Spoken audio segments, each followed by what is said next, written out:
Film की शुरुआत में हम एक सुनसान जगह पर टीवी चलता हुआ देखते हैं, जहाँ एक टीवी होस्ट एक लड़की का इंटरव्यू ले रही होती है। ये लड़की हाल ही में होने वाले एक मैसेकर यानी एक कत्ले आम में जिंदा बच गई थी। दरअसल कुछ वक्त पहले ही एक कत्ले आम शुरू हो गया था, जिसमें बहुत सारे लोग मारे गए थे। सबको मारने वाला एक जोकर था, एक पागल जोकर, जो किसी को भी बगैर किसी वजह के मार दिया करता था। आम तरीके से नहीं, बल्कि काफी बुरी तरह। इस जोकर का नाम था आर्ट दी क्लाउन, जिसे हम आर्ट कहेंगे। अब ये लड़की बच तो गई थी, मगर आर्ट ने इसकी शक्ल का बुरा हाल कर दिया था। उसके चेहरे का हुलिया ही बिगाड़ के रख दिया था। अब जो टीवी हम देख रहे थे, जिसमें ये इंटरव्यू चल रहा था, ये आर्ट का था। क्योंकि वो भी ये सब देख रहा था, तो वो ठोकर मार कर टीवी को तोड़ देता है। जिसके बाद वो दोबारा से लोगों को मारने के लिए तैयार हो जाता है, जिसके लिए पहले वो अपना जोकर वाला मेकअप करता है और बाद में अपने खतरनाक हथियार उठाता है। टीवी होस्ट इंटरव्यू के बाद अपने दोस्त से फोन पर बातें करने लगती है। वो बता रही थी कि जो लड़की आज आई थी वो बहुत ही बदसूरत थी। उसका ये कहना ही था, तभी उसे अपने पीछे हलचल होती हुई महसूस होती है। वो चेक करने जाती है, लेकिन वहाँ पर कोई नहीं था। फिर तभी अचानक से वो इंटरव्यू वाली लड़की आती है और उस होस्ट की आंखों में उंगलियां घुसा कर उसकी आंखें फोड़ देती है। फिर वो उसके चेहरे का यूलिया बिगाड़ कर उसे जान से मार डालती है। उसने ऐसा इसीलिए किया था क्योंकि उस जोकर यानी आर्ट ने जब से उस पर हमला किया था, तो वो बिल्कुल पागल हो गई थी। अब हम दो लड़कियों को देखते हैं जो एक दूसरे की काफी अच्छी दोस्त थी। इनमें एक लड़की का नाम तारा होता है। ये एक पार्टी से वापस लौट रही होती है और वो पार्टी थी हेलोवीन पार्टी। तो जाहिर है आज रात है हेलोवीन की रात। हेलोवीन दरअसल एक ऐसा त्योहार है जिसमें लोग अलग अलग तरह के कपड़े और मास्क लगा के फिरते हैं, और आर्ट भी हेलोवीन पर ही निकलता है एक के बाद एक शिकार करने के लिए। जब ये दोनों बातें कर रही थी, तो आर्ट भी इनके पास से गुजर रहा था, जिसकी नजर इन दोनों पर पड़ जाती है। उसे देख तारा की दोस्त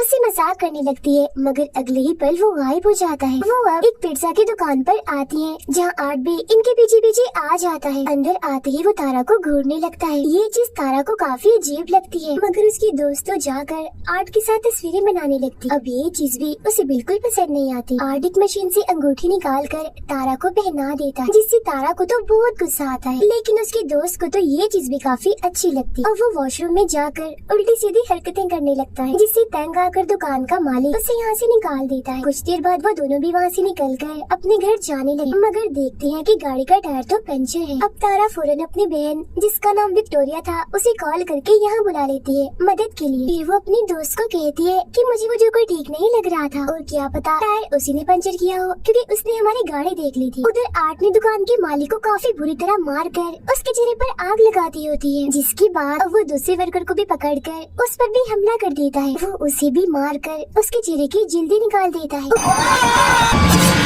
उधर तारा को वॉशरूम जाना था, मगर यहाँ आसपास कोई वॉशरूम नहीं था। तब उसकी नजर सामने एक बिल्डिंग पर पड़ती है, जहाँ से गार्ड बाहर आता है। तारा उसके पास जाकर यहाँ का वॉशरूम इस्तेमाल करने की इजाजत मांगती है, मगर वो इनकार कर देता है कि मैं यहाँ काम करता हूँ, तो मेरी नौकरी खतरे में पड़ सकती है। जिस पर तारा कहती है कि इतनी रात हो गई है, किसी को क्या पता चलेगा कि आपका वॉशरूम इस्तेमाल हुआ है। अब थोड़ा और कहने पर वो मान जाता है और उसे अंदर ले आता है। वो उसे वॉशरूम के बाहर छोड़कर चला जाता है। गाड़ी में बैठी तारा की दोस्त को खबरों से पता चलता है कि पिज्जा शॉप की मालिक और एक वर्कर की मौत हो गई है, और उन्हें मारने वाला एक जोकर जैसा दिखने वाला आदमी है, जिसने अपने हाथ में एक बैग भी पकड़ा हुआ था। अब ये जानकर वो समझ जाती है कि ये काम उसी जोकर आर्ट का है। तभी गाड़ी में तारा आकर बैठ जाती है, और जब वो इस सब के बारे में उसे बताने के लिए तारा की तरफ देखती है, तो पता चलता है कि तारा नहीं बल्कि आर्ट है। तारा जब गाड़ी की तरफ वापस आ रही थी, तो उसे एक बच्चे की रोने की आवाज आती है। वो चेक करने जाती है, मगर वहाँ कोई भी नहीं था। तभी अचानक से पीछे एक औरत आ जाती है, जिसे अचानक देखकर तारा घबरा जाती है। औरत ने हाथ में एक गुड़िया पकड़ी हुई थी, जिसे वो अपनी बेटी कह रही थी। दरअसल इसका ज़हनी तवाज़ुन ठीक नहीं था, ये पागल थी। अब तारा उसी बातों में उलझाकर आगे बढ़ती है, जहाँ एक बार फिर उसका सामना होता है आर्ट दी क्लाउन से, जिसके हाथों पर खून लगा हुआ था और वो एकदम शांत खड़ा था। मगर फिर अगले ही पल वो तारा को डरा देता है, तो वो यहाँ से भाग जाती है। भागते भागते वो एक गाड़ी के पीछे आकर छुप जाती है। आर्ट भी उसे ढूंढने के लिए यहाँ आता है, मगर जब वो नहीं मिलती तो वो चला जाता है। तारा को लगता है कि अब सब ठीक है, तो वो यहाँ से निकलने लगती है, मगर तभी पीछे से आर्ट उस पर हमला कर देता है और अपने औजार से उस पर कई बार वार करता है। फिर वो उसका गला घोटकर उसे मारने ही वाला था, मगर तभी तारा के हाथ एक नोकदार चीज लग जाती है, जिससे वो आर्ट पर हमला करके यहाँ से भाग जाती। अब यहाँ का दरवाजा बंद था, जिसे वो नहीं खोल पाती, इसीलिए वो इधर ही छुप जाती है। तब आर्ट भी यहाँ आता है, तो वो कोई चीज फेंक कर उसके उसका ध्यान भटकाती है और दूसरी तरफ भेज देती है। अब वो दोबारा से निकलने की कोशिश करती है तो देखती है कि आर्ट ने तो यहाँ का मेन दरवाजा भी बंद कर दिया है। वो सीढ़ियों के जरिए ऊपर आती है तो सामने एक जगह पर वो गार्ड को खड़ा हुआ पाती है। वो उसे काफी आवाजें लगाती है मगर वो नहीं सुनता क्योंकि उस वक्त वो गाने सुनने में मगन होता है। अब उसकी आवाज सुनकर आर्ट वहाँ आ जाता है और पीछे से उसे पकड़कर गले में इंजेक्शन लगाकर बेहोश कर देता है। अगले सीन में जब तारा को होश आती है तो वो खुद को एक कुर्सी पर बंधा हुआ पाती है। उसके मुंह पर भी टेप लगी हुई थी। उसके पास ही में आर्ट भी बैठा होता है और जब वो देखता है कि तारा को होश आ गई है तो वो उसे अपने हथियारों से डराने लगता है। फिर वो लाता है एक आरी और सामने का पर्दा हटाता है जहाँ उसने तारा के दोस्त को उल्टा लटकाया हुआ था, क्योंकि गाड़ी में जब वो उसके साथ आकर बैठा था तो उसने तभी उसे पकड़ लिया था। अब वो यहाँ बेरहमी की सारी हदें ही पार कर देता है। वो आरी से उसका पेट ही काट कर 2 हिस्सों में बांट देता है। अपने दोस्त का इतना बुरा हाल देखकर तारा की तबीयत भी खराब होने लगती है, मगर फिर वो हिम्मत करती है और काफी कोशिश करने के बाद खुद को छुड़वा लेती है। वो उसी के हथियार से आर्ट पर हमला करके यहाँ से भाग जाती है। आर्ट भी उसके पीछे पीछे जाकर ढूंढने लगता है मगर वो पीछे से आकर एक बार फिर उस पर हमला कर देती है। वो उसे काफी देर तक मारती रहती है।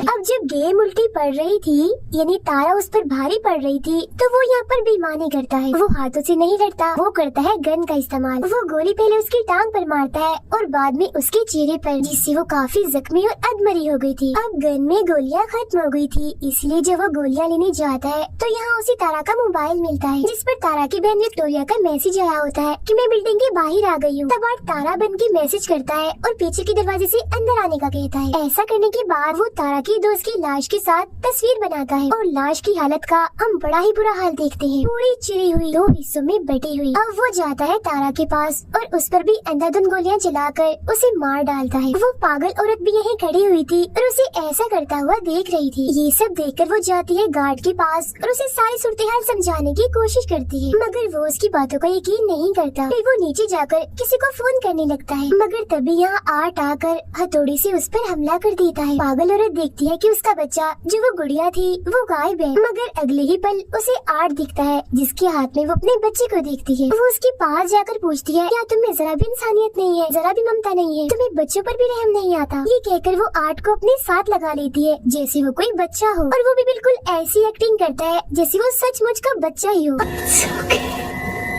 विक्टोरिया भी अंदर आ गई थी और वो तारा को फोन करती है तो बेल की आवाज जब अंदर से आती है तो वो वहाँ चेक करने जाती है। अंदर आकर तो उसके होश उड़ जाते हैं क्योंकि वहाँ वो तारा के दोस्त की कटी हुई लाश देखती है। तभी उसे एक लड़की की आवाज सुनाई देती है। विक्टोरिया समझती है कि ये तारा है, इसीलिए वो चेक करने जब नीचे जाती है तो वहाँ एक औरत को जमीन पर देखती है जो रेंग रही थी क्योंकि काफी जख्मी थी। वो तारा समझकर उसके पास जाती है, मगर तभी उसकी नजर वहाँ पड़े उस पागल औरत पर जाती है। वो भी काफी जख्मी थी क्योंकि आर्ट ने उसके सीने और सर को काट के बुरा हाल कर दिया था। उसकी हालत बस मरने ही वाली थी। अब यहाँ सवाल ये आता है कि पागल औरत तो इधर ही है, तो ये कौन है जो विक्टोरिया के सामने पड़ी हुई है अपना सर नीचे करके? और फिर तभी हम जान पाते हैं कि ये और कोई नहीं बल्कि आर्ट है जो उसे अपने जाल में फंसाने के लिए यहाँ औरत का भेष बनाकर लेटा हुआ था। वो उस पर भी हमला कर देता है, मगर विक्टोरिया जैसे तैसे करके अपनी जान बचाकर यहाँ से निकल जाती है। वो ऊपर जाकर एक अलमारी में छुप जाती है। तभी यहाँ आर्ट भी आ जाता है जो ये जान चुका था कि वो अलमारी में छुपी है, मगर इससे पहले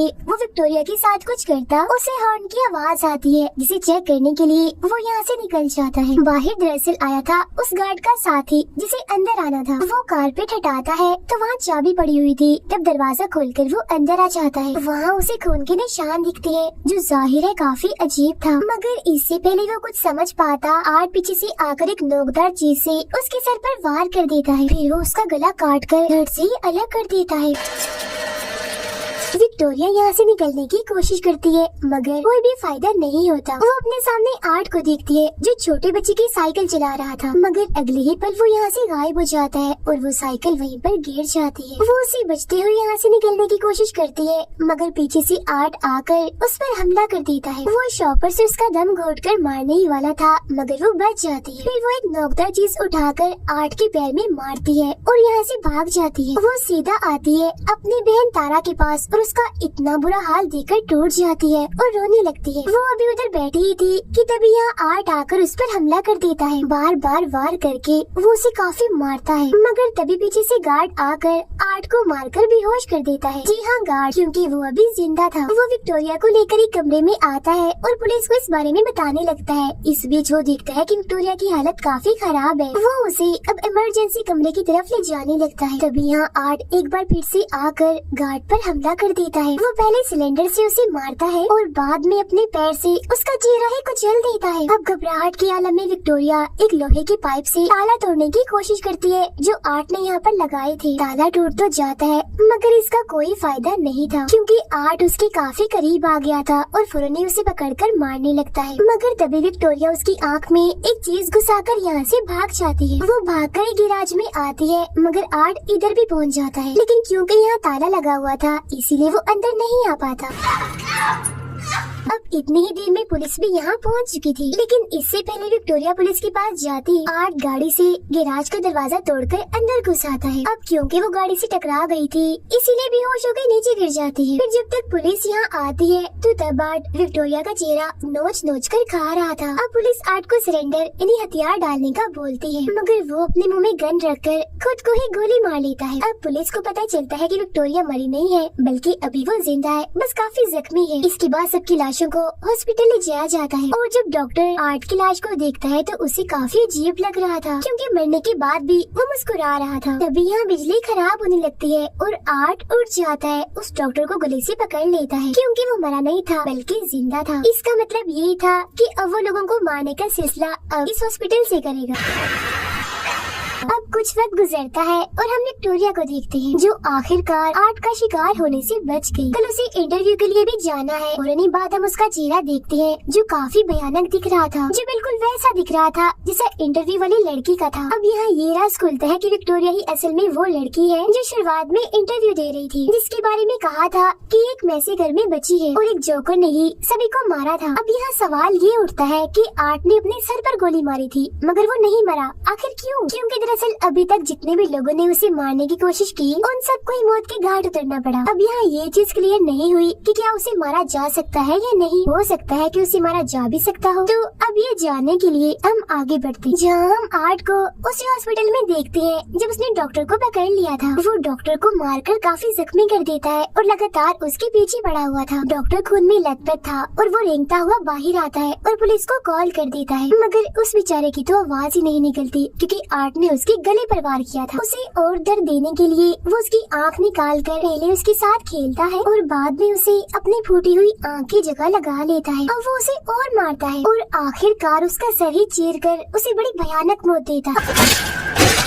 अब वो जाता है एक लॉन्ड्री में, जहाँ एक आदमी सो रहा था। वो अपने कपड़े धोने के लिए मशीन में डालता है और फिर तभी यहाँ वो एक अजीब सी बच्ची को देखता है जो बिल्कुल उसकी तरह ही पागल और हद से ज्यादा अजीब थी। बिल्कुल आर्ट जैसी हरकतें कर रही थी और तो उसने अपना मेकअप भी आर्ट जैसा ही किया हुआ था। दोनों एक दूसरे को देखकर काफी खुश हो जाते हैं और साथ में खेलने लगते हैं। तभी वो आदमी जाग जाता है और देखता है कि आर्ट अकेला ही तालियां बजा रहा है, मतलब कि वो बच्ची सिर्फ आर्ट को ही दिखाई दे रही। अब आर्ट अपने कपड़े पहनकर यहाँ से जाने लगता है, जहाँ उसने उस आदमी को भी मार दिया होता है, उसके सर में चाकू घुसाकर। इसके बाद हमें दिखाई जाती है एक लड़की जिसका नाम सियाना है। वो अपने लिए एक खास किस्म का परियों वाला सूट बना रही थी, क्योंकि कल ही है हेलोवीन। अब सियाना अपने मोम और भाई के साथ खाना खा रही थी, जहाँ उसका भाई कहता है कि मैं कल हेलोवीन में आर्ट जैसे कपड़े पहनूंगा, जिस पर सियाना और उसकी मोम मना कर देती है कि नहीं, आर्ट अच्छा जोकर नहीं है। उसने पिछले साल 9 से 10 लोगों की जान ली थी बड़ी बेरहमी से। खाना खाने के बाद सियाना अपनी मोम से अपने भाई के बारे में बात कर रही होती है कि वो काफी अजीब होता जा रहा है। He was looking up serial killers. साथ ही इनकी बातों से हमें पता चलता है कि सियाना के डैड अब नहीं रहे। सियाना का भाई इंटरनेट पर आर्ट के बारे में सर्च कर रहा था और जितने लोगों को उसने मारा था वो सबके बारे में बड़े गौर से पढ़ रहा था। इसके बाद वो अपनी बहन सियाना के पास आता है और पूछता है कि क्या वो जोकर आर्ट अभी होगा, क्योंकि उसकी लाश नहीं मिली थी। जिस पर वो कहती है आर्ट मर चुका है और अगर ना भी मरा हुआ तो कम से कम वो यहाँ नहीं आएगा। इसके बाद सियाना एक टीवी शो देखते देखते सो जाती है, जहाँ वो जैसे सपना देखती है तो फौरन ही वो उस टीवी शो में पहुँच जाती है। इधर वो भी किसी बच्चे की तरह ही बनी हुई थी और उसके साथ वाले सारे बच्चे काफी एंजॉय कर रहे थे। यहाँ एक बच्चा आर्ट क्रिस्पीज नाम की एक चीज खा रहा था, जो कोई खाने के लायक चीज नहीं थी, बल्कि उसमें डाले हुए थे टूटे कांच के टुकड़े, प्लेट्स और कीड़े मकोड़े। फौरन ही वहाँ पर आ जाता है आर्ट दी क्लाउन और सबको गिफ्ट देने लगता है, लेकिन वो सियाना को बड़ी ही गंदी चीज देता है, एक बर्तन जिसमें धड़कते हुए दिल के साथ कुछ सांप और गोश्त था, जिसे देखकर उसे काफी बुरा लगता है। फिर वो अपने बैग से बंदूक निकाल कर अंधाधुंध गोलियां चलाकर सभी बच्चों को मार देता है।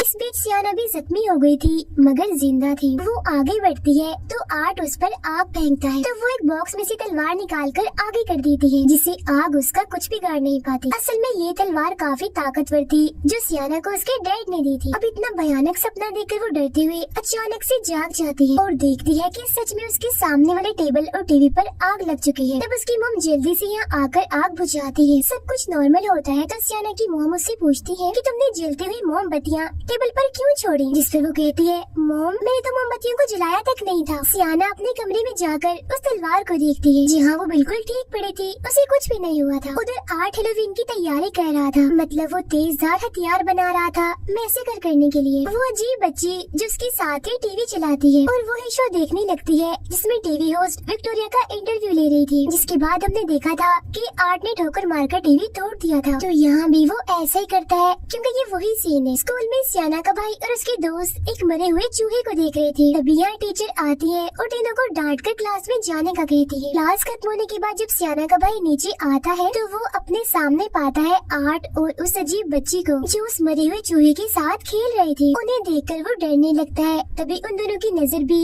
उस पर पड़ जाती है, जो देख डरती हुई वो यहाँ से भागने लगता है। मगर रास्ते में ही एक टीचर उसे देख लेती है और वो उसे रोकने की कोशिश करती है, मगर वो नहीं रुकता। तब चेक करने के लिए वो टीचर जब अंदर जाती है तो जमीन पर मरे हुए चूहे को देखती है, जो देख उसे लगता है कि ये काम जरूर सियाना के भाई का ही है। सियाना को हम अपने दोस्तों से बातें करते हुए देखते हैं, जहाँ वो आर्ट की बातें कर रही थी और ये भी कि उस भयानक दिखने वाली विक्टोरिया ने टीवी होस्ट की आंखें फोड़ दी। अब ये सारी बातें सुनकर सियाना को काफी अजीब सा महसूस होने लगता है और वो यहाँ से उठकर चली जाती है। उसकी दोस्तें भी उसके पास आकर पूछती है कि आखिर बात क्या है, तुम इतनी घबराई हुई क्यों हो। जो सुन सियाना उन्हें अपने सपने के बारे में बताती है, साथ ही वो काफी डरी हुई भी थी। Candles burning.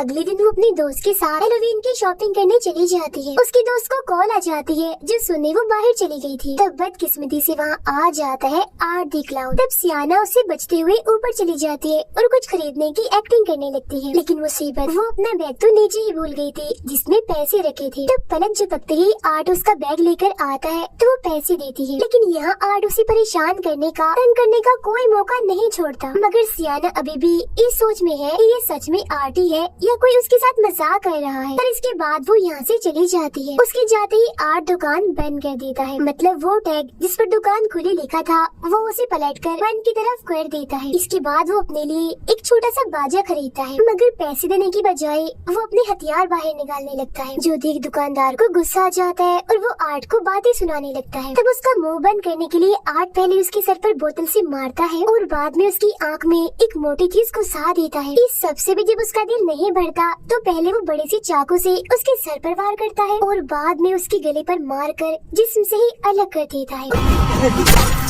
उधर सियाना जब घर आती है तो उसका भाई उसे आर्ट के बारे में बताता है कि आज मैंने उसे अपने स्कूल में देखा। वो सियाना को अपने डैड की एक किताब दिखाता है जिसमें उस बच्ची की खबर छिपी हुई थी कि 10 साल पहले ही उसकी मौत हो गई थी। उसमें आर्ट की ड्राइंग के अलावा उन सब की भी थी जो उस मैसेकर में मारे गए थे, और इन सब के अलावा एक लड़की की भी ड्राइंग थी जिसने परियों जैसे कपड़े पहने हुए थे और हाथ में आर्ट का सर पकड़ा हुआ था। उसका भाई सियाना को कहता है कि यही वो लड़की है जो आर्ट को मारेगी और मुझे यकीन है कि ये और कोई नहीं बल्कि आप ही हो। मगर सियाना उसकी बातों को यकीन नहीं करती। सियाना की दोस्त जब अपने घर से बाहर आती है तो अपने घर के सामने एक वैन खड़ी हुई देखती है जिसमें वही अजीब बच्ची बैठी हुई थी। उसे अजीब लगता है, इसीलिए वो दोबारा से अंदर आ जाती है। कुछ देर बाद आर्ट दरवाजे पर दस्तक देता है और सियाना की दोस्त के बाहर आने पर उसे कहता है कि हेलोवीन की खुशी में मुझे कुछ खाने को दो। वो कहती है कि खाने की चीजें सिर्फ बच्चों के लिए होती है, बड़ों को कुछ नहीं मिलता। ये कहकर वो दरवाजा बंद कर देती है। मगर जब दोबारा आर्ट दरवाजे पर दस्तक देता है तो तंग आकर वो उसे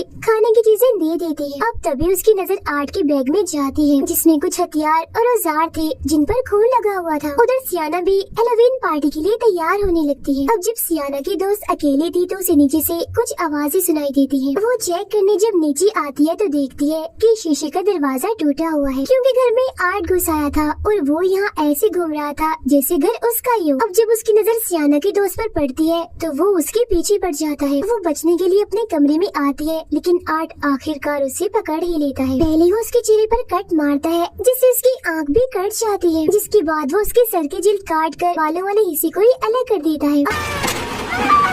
अब बेरहमी उसकी हद से बढ़ जाती है क्योंकि वो चाकू से उसकी पीठ को काफी गहरा काट देता है। वो फिर उसकी बाजू ही उसके जिस्म से अलग कर देता है। अभी भी उसका दिल नहीं भरता तो वो अपने हाथों से ही उसके चेहरे की स्किन नोच नोच कर अलग कर देता है। वो उसका बहुत बुरा हाल कर देता है, काफी खून बह रहा था उसका। कुछ वक्त के बाद जब उसकी मोम घर आती है तो वो ऊपर आकर बड़ा ही भयानक नजारा देखती है कि पूरा कमरा खून से भरा पड़ा है और वो खून है उनकी बेटी का, जहाँ अब आर्ट उसके बचे हुए जिस्म की चीर फाड़ कर रहा था। उसका बहुत ही बुरा हाल था मगर हैरत कि वो अभी भी जिंदा थी। इसके बाद वो उसकी मॉम को भी काफी बुरी तरह से मार देता है। फिर जब बच्चे हेलोवीन की चीज लेने आते हैं तो वो बच्चों को उस लड़की की मॉम के सर में कैंडिस रख कर देता है। बच्चे कुछ भी समझ नहीं पाते, उन्हें ये नकली सर लगता है और वो यहाँ से चले जाते हैं। उधर हेलोवीन पार्टी में सियाना को अपने दोस्त की फिक्र हो रही थी क्योंकि अभी तक वो पार्टी में नहीं आई थी, जबकि उसके बाकी दोस्त पार्टी में आ गए थे और वो डांस करने लगते हैं और काफी मजे कर रहे थे।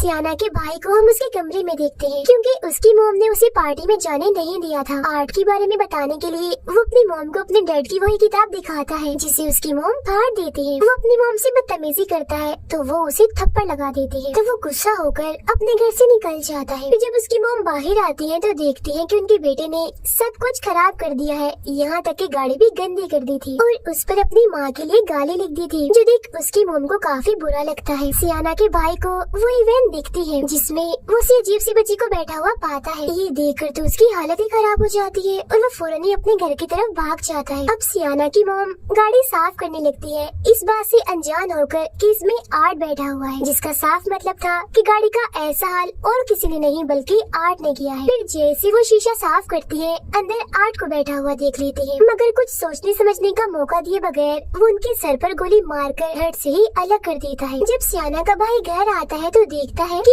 आर्ट ने उसकी मॉम की बड़ी बुरी हालत कर दी है, उनके चेहरे का हुलिया ही बिगाड़ दिया है। जिसके बाद आर्ट सियाना के भाई को भी पकड़कर बेहोश कर देता है और अपने साथ ले जाता है। पार्टी में डांस करते करते सियाना को वही अजीब बच्ची दिखती है जो उसे ही घूर रही थी, जो देख उसकी हालत खराब हो जाती है। वो काफी डर गई थी, इस वजह से सियाना के साथ साथ उसके दोस्तों को भी पार्टी छोड़कर यहाँ से जाना पड़ता है। सब नॉर्मल होने के बाद जब सियाना गाड़ी में बैठी थी तो उसके पास उसके भाई की कॉल आती है जो कहता है कि मैं एक पार्क में हूँ, मुझे तुम्हारी मदद चाहिए, तुम जल्दी से आ जाओ इधर। ये असल में और कोई नहीं बल्कि वही अजीब बच्ची थी क्योंकि सियाना का भाई तो बेहोश था और वो आर्ट के साथ ही थी। वो तो बस आवाज बदलकर सियाना से बात कर रही थी। कुछ वक्त के बाद वो लोग उस पार्क के पास पहुँच जाते हैं जहाँ सियाना अपने भाई को ढूंढने के लिए अंदर जाती है। तभी उसे अपने भाई का मैसेज आता है कि मैं टेलीफायर में फंस चुका हूँ, यानी एक भूत बंगले में। तब उसे ढूंढने के लिए सियाना अंदर जाती है। गाड़ी में सियाना का दोस्त किसी वजह से बाहर आता है मगर तभी आर्ट उसे चाकू घुसाकर मार देता है। फिर वो उसके दोस्त को भी पकड़कर अपने साथ ले जाने लगता है मगर वो आर्ट को टांग मारकर जैसी तैसे बच जाती है और यहाँ से भाग जाती है। भागते भागते वो एक ऐसे कमरे में जाती है जहाँ चारों तरफ दीवारों पर खून लगा हुआ था। तभी इधर आर्ट भी आ जाता है और उसके चेहरे पर तेजाब डाल देता है जिससे उसका सारा चेहरा जलकर झुलस जाता है। चेहरे का बुरा हाल हो जाता है। फिर वो अपने तेज कीलों वाले हथियार से बार बार उसे मारकर बची हुई कसर भी पूरी कर देता है और उसे भी बड़ी बेरहमी वाली मौत देता है। तभी यहाँ सियाना भी आ जाती है और अपने दोस्त की इतनी बुरी हालत देखकर काफी डर जाती है। इधर आर्ट भी खड़ा था मगर इससे पहले वो सियाना को मारता पीछे से आ जाता है उसका भाई, जिसे देखकर सियाना यहाँ से भागने का कहती है और फिर आर्ट की टांग में एक लकड़ी घुसा देती है मगर बेचारे की किस्मत खराब थी, वो उल्टा उसी से ही पिट जाती है। आर्ट उसे इधर उधर पटक पटक कर काफी मारता है। सियाना का भाई जब यहाँ से भाग रहा होता है तो तभी आर्ट उसे पकड़ लेता है और बुरी तरह उस पर वार करने लगता है। फौरन ही इधर सियाना आती है और कई बार आर्ट को मारकर उसे जख्मी कर देती है और अपने भाई को लेकर यहाँ से भाग जाती है। लेकिन आर्ट उनका पीछा करते करते यहाँ भी आ जाता है। वो एक बार फिर सियाना के भाई को कैंची वाली तलवार से पीटने लगता है। सियाना उसे बचाने की कोशिश तो करती है मगर खुद भी काफी पिट जाती है। उसके जिस्म के अलग अलग हिस्सों पर कट्स लग जाते हैं जिससे जाहिर है उसे काफी तकलीफ होती है, मगर किसी तरह दर्द बर्दाश्त करके वो आर्ट से उसका हथियार छीन लेती है। जहाँ अब बाजी पलट जाती है क्योंकि अब वो आर्ट को बुरी तरह मार रही थी।